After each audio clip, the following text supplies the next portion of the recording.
Ladies and gentlemen, welcome to Security Lah Podcast Season 2.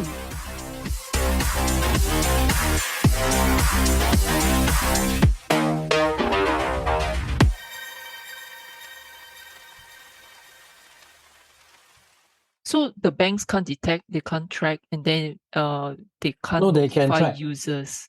They can track. They Okay. can They can track. track. Okay. With So- information they can track, but Yeah. Mhm. it is not red flagged. So what do you think, what should banks do in your opinion? What do you think, what more can they do after, besides just tracking the transaction and I don't know, to the source? The first thing they do is if they find that there are certain source that's been used to launder the payments, they will just blacklist those source. Say, for example, if somebody is buying a certain T-shirt from a certain website and they use that as a means for them to launder the money, they'll just block the site. Secondly, they have to reissue the cards because now the secrecy of that card information is no longer there. Yeah. It's no longer secret. But Mm. you know what's the chialat part about getting your cards changed? You now have to remember which sites that you actually use that cards on for recurring payments and go in and then change. You know, that's, if you ask me, that's the worst thing. Like for me, I have a number of recurring payments. I got Netflix lah, I got Amazon Prime lah, just to name a few.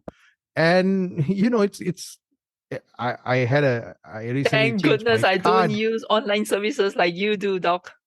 No, my whole life revolves around online. You guys know that. So for me, it's like bread and butter every day. I do stuff, you know. So it's not something that I can say, oh, I'm going to stop using online. For me, it's come to a point where there's no option of offline. It's online and beyond. You know. Same here. I mean, I don't know if you guys have got it, but immediately after that, I think I got a message from my bank. Kad debit anda akan tamat tempoh pada 30 September 2022. Tukar Mine as kad well. debit di mana-mana kios tanpa charge untuk kelancaran penggunaan. Mine also. Yeah. Mine as well. I got a notice also. All your Yes. cards have expiry, Yes. you know. So you need to make sure you change it before your expiry date. Yeah. Yes, So yeah. I don't know if it is an expiry or is a reaction to this. Okay. But I checked my card, my physical debit card, and sure enough, actually the expiry date is there, so it's correct. Oh, okay. it's on- So just that on means course. you're not affected. It's just of course. Cat Whether is affected or always not is safe. another matter. Cat is offline, so won't affect her. Yeah, don't forget I keep my passwords in the 555 book. Yeah. Make sure you don't lose the 555. Exactly. I was about to say that. That's the first thing. Choi. And your 555 book would have smelled and crumpled and Yes. Yeah. Yes. You know how it goes. Just make sure it's readable, because otherwise you'll be there. Is that Okay. a O or is that a zero? Yeah. Okay, I will stop using my left hand to write. Yeah.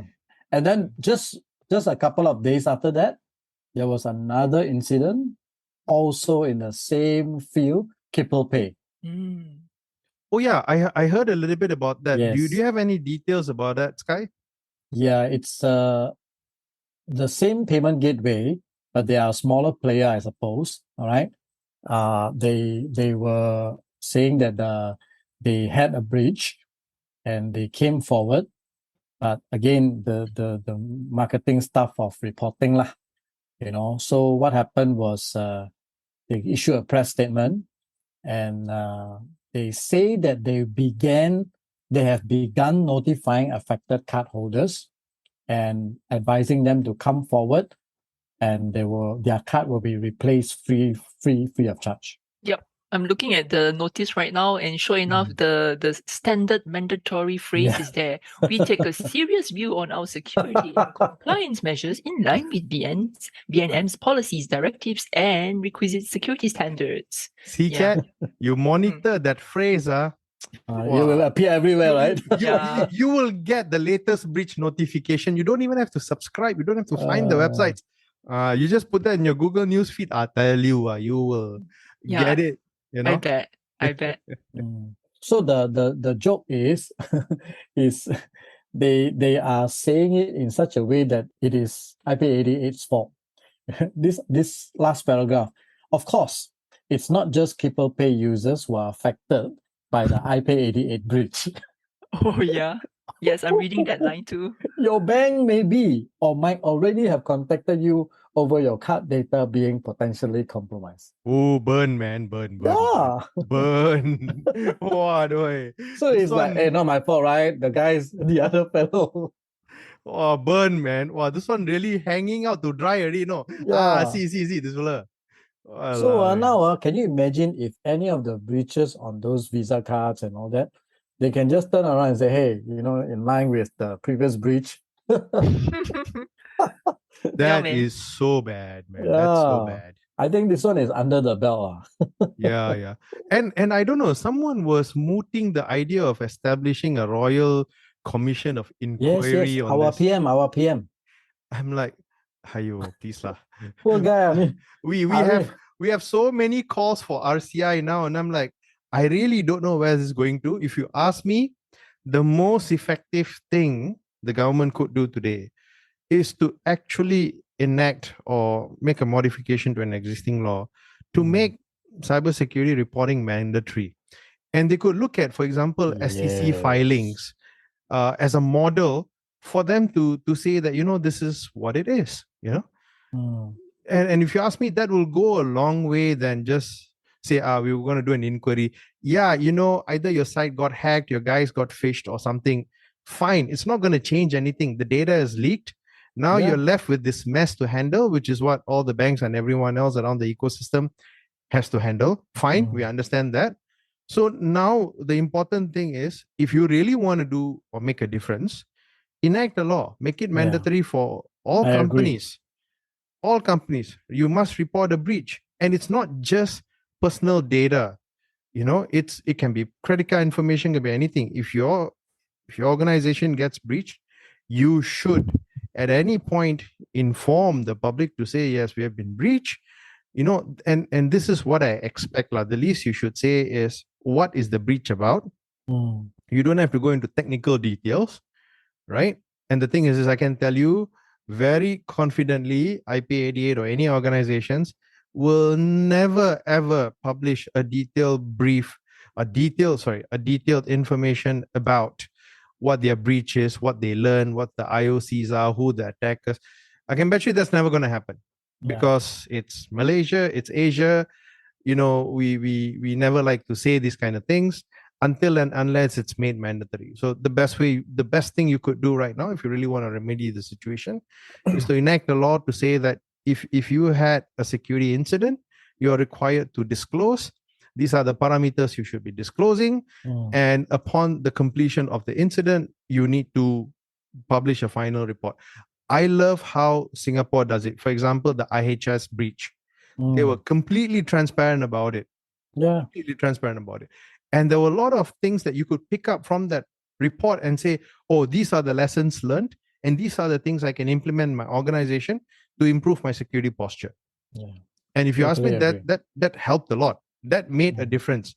Whereas here it's like, yeah, there's a breach. I can't tell you much, but there's a breach. I have to tell you because I have to tell you there's a breach.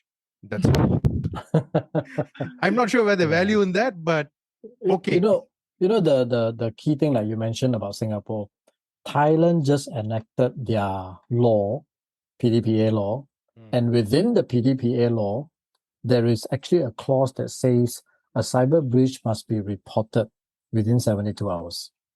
Oh, that's a good start. Yeah. That's a good start. That's June 2022, just a couple of months back. All right. And going back to iPay88's breach, the joke was they went ahead and appointed a vendor from Singapore to do the study, to do the investigation. Really? iPay88 appointed a vendor from Singapore. Yeah, it's in the article. So I'm not saying something internal. I'm like, you know what? That's really a serious problem for me because I feel that we tend to look down on our local players. I've met a lot of people through my time both in financial sector and also other industries, and you don't need to look far to get really good, really Yeah. experienced people. I'm really curious, Doc. You mentioned that when iPay88 actually came out with the notice, there was a PR agency that was mentioned at the bottom. May I Yeah, know which it- agency this is? Well, this is what's written at the bottom: prsync.com. Sorry, Sync PR, Sync SYNC syncpr.com. I mean, it's Yeah. there on the notification, so I'm not Mm. sharing anything that's Okay. not secret. That's secret. So it's Fair enough, public. fair enough. It's on the notice. So So Yeah. my thought was, you see, you already have a breach, all right, but you're getting a company outside of Malaysia. The datas are all Malaysians, but you are getting another country's vendor to come in and investigate this breach, disclosing the information even further. Am I right to say that, Doc? yeah, true. Because end of the day, they may find files, Yeah. logs. They may have information relating to the credit card, the PAN numbers, or even the CVV numbers. So yeah, obviously they're gonna say, see all this data, here it got exfiltrated. We found logs with portions of this data here. So obviously the investigator who's doing a technical analysis is gonna say, this one, this data, probably half the data is gonna be in the poor chap's laptop, right? Yeah. And the very cursy part, or the very sad or wasted, okay, Malaysian slang, wasted part about this is this Singapore-based vendor may have a very detailed report that is like with the IOCs and whatever indicators of compromise and all the information that's required to be able to, I don't know, to help iPay88 move forward. But usually when information goes through, this kind of information goes through a PR agency, a public relations agency, their objectives may be different, as in like they may actually decide to withhold the information instead. Enjoying the show so far? Subscribe now so that you don't miss out on the latest episode. We are available on Spotify, Apple Podcasts, Google Podcasts, and many other platforms. Visit podcast.securityla.asia to get the links to subscribe.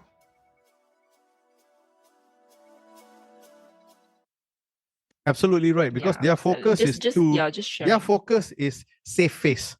You know, control damage. Tell as little as possible, but you have to tell them something. So you tell them something, or you confuse the public and let them be confused, and you guys do what you need to do. You know, which is what to me occurred to me when I read that notice, and I'm like, I'm sorry, I know you had a breach, but what breach? How detailed? What information? Am I affected? The first question that I had is, am I affected? And the notice was never able to discuss or share any information for me to validate if my information was breached. Which to me, if you ask me, is a very poor notification.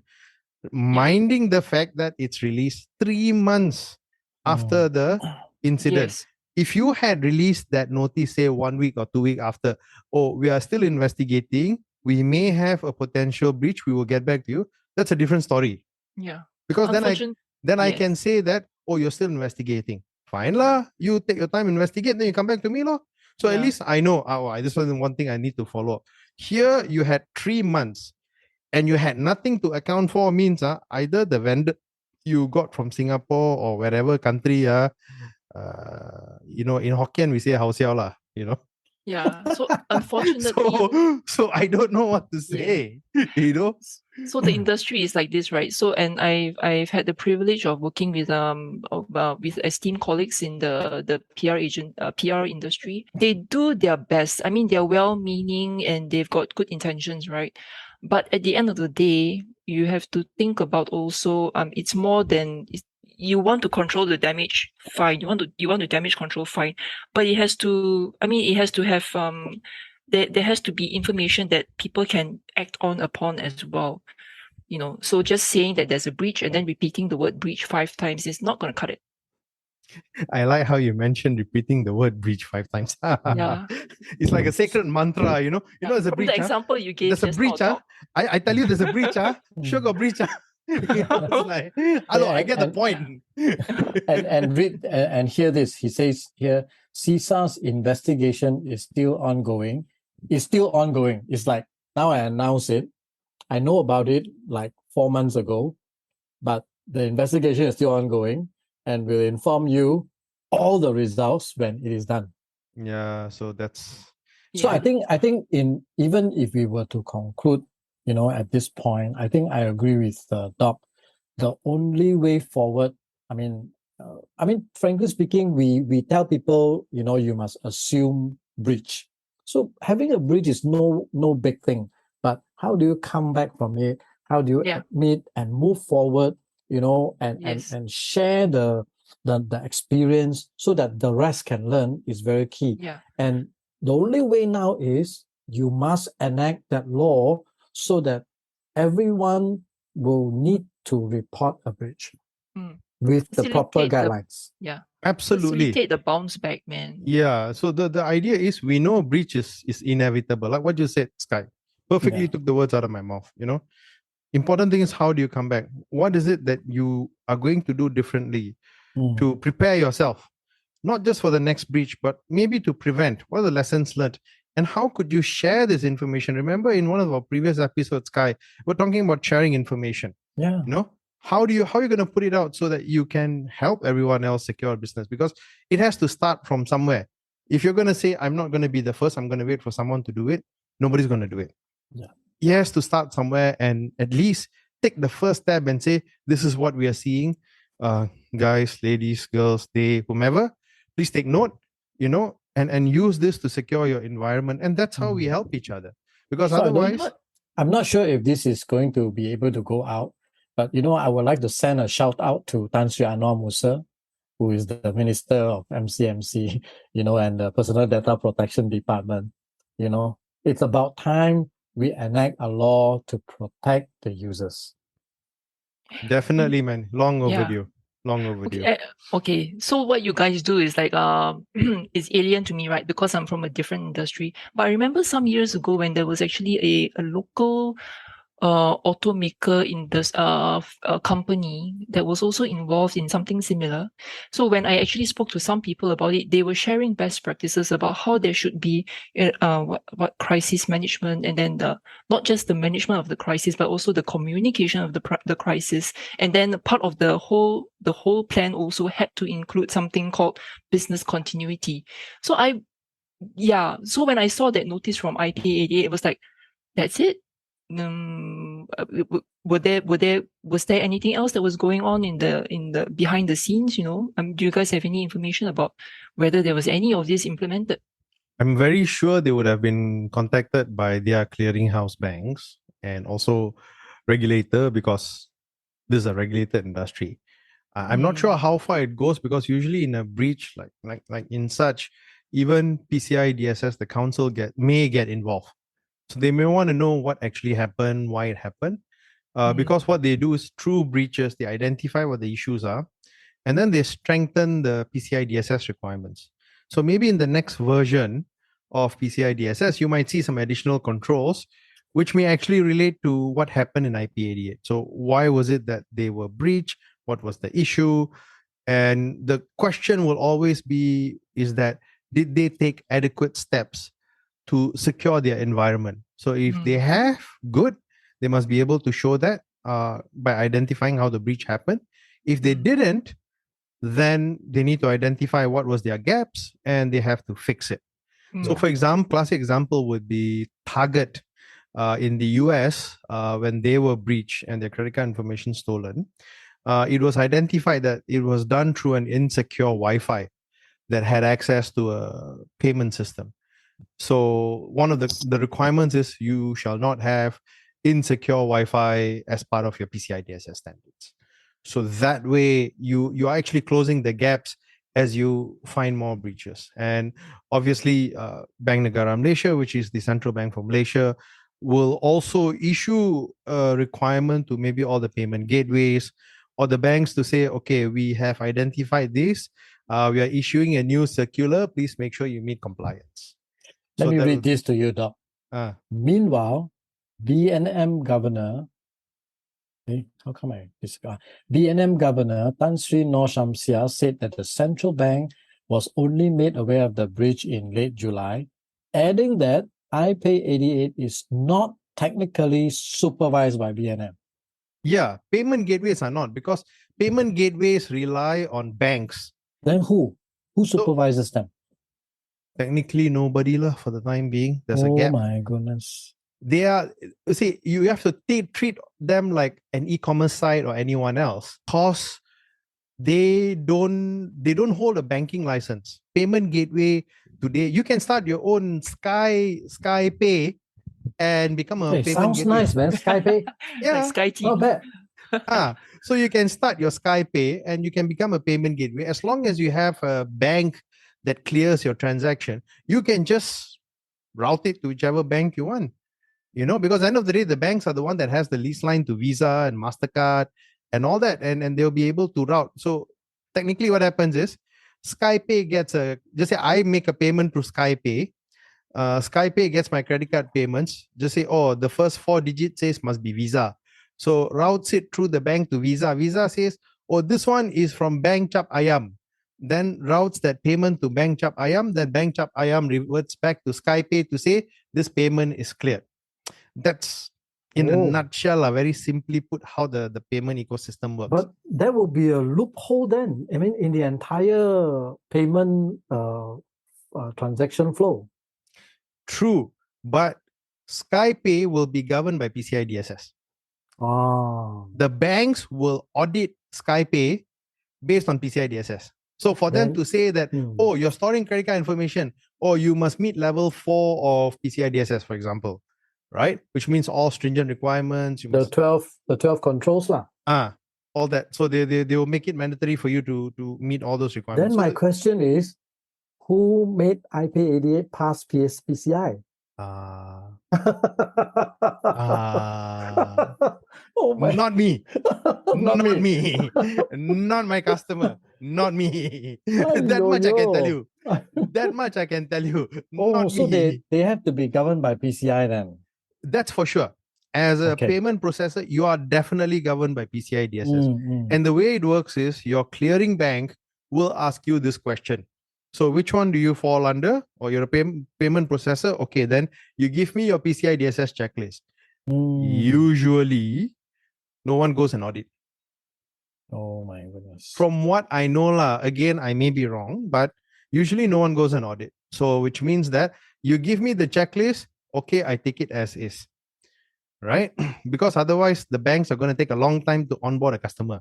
Mm. It's more Wow. of a back-end process. Again, Now I don't know where if the problem is. Yeah. I don't know if that is the problem, but again, I'm just sharing the No, you see, because as far as I know, even if you have a bridge, you see, some of the banks that I know who is governed by PCI, they are supposed to mask their database. Am I right? absolutely. Yeah. So even if you lose your database with all the all the names and all that, you will not have a full clear text Excel sheet because the data is supposed to be masked. Yep. So this is where I'm a bit curious. How come the transaction was like hundreds of thousands, but Yeah. not a lot of money each lah. Just less than 10 ringgit. Yeah. I think honestly, we've torn this issue apart, left, right, center, up, down, to a Mm. point where I think we've just exhausted all means to trying to understand an issue that is not even explained properly. And I Yeah. think we've gone to the limits of our Alright. understanding and ability of how this whole issue is. So I guess maybe if someone in iPay88 want to talk to us about this, we are happy to talk to you and feature this in our show. We'd like to hear your version of the story. I'm sure you would have something, and you can use this as an opportunity for you to set right what you think has been the wrong conception that probably myself or Sky or even Kat might have said. So we welcome iPay88 on our show to give your point of view, but also you give us the right to grill you lah. Fair enough, right? I know who to ask, and his name is I don't know which. So yes. Whatever. whoever lah. So again, we issue this invitation to iPay88. So use this as an opportunity for you to share and indirectly in PR terms damage control. So we open it up to you, lo. Mm. Okay, so with that, All Kat, right. thank you very much. And Thanks. I will see you guys soon. All right. Ciao. Okay. Ciao. Thanks for joining us this week on Security Lab. Make sure to visit our website at securitylab.asia, where you can subscribe to the show in iTunes, Spotify, or via RSS so you'll never miss a show.